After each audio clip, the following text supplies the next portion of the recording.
xịt thái phải là xịt thái.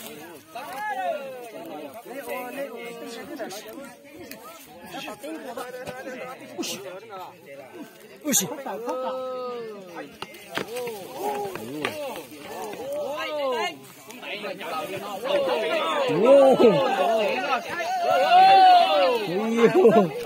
Chụp tí ô.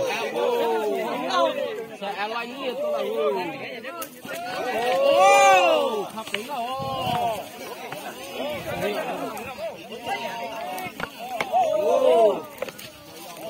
Tự nhiên là tại miệng, tự nhiên miệng.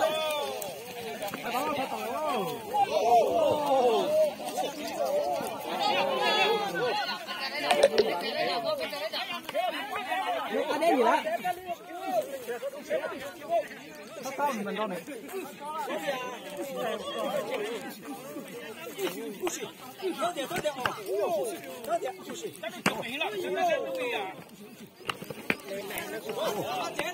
Nó bị cái lỗ lỗ.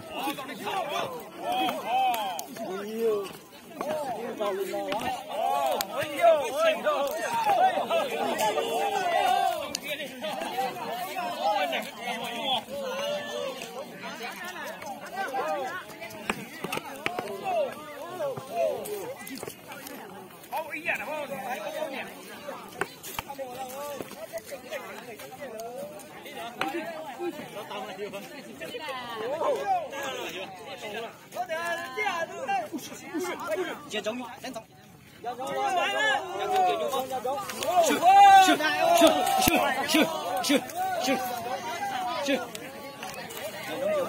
Đi chờ tận nó.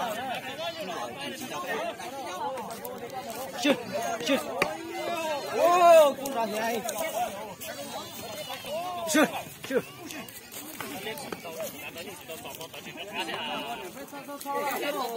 Ở đây nhiều đó nó một chiếc sao mà.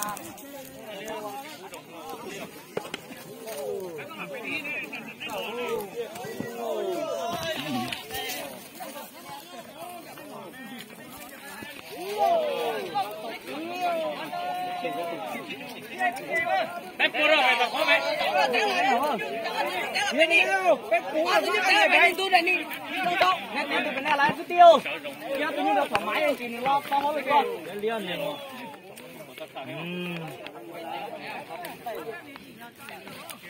Ở đây chị nhận có. Yo.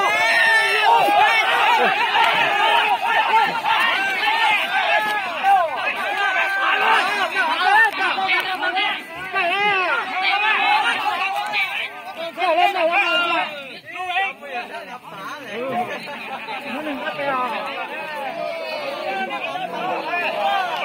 Mua làm gì không?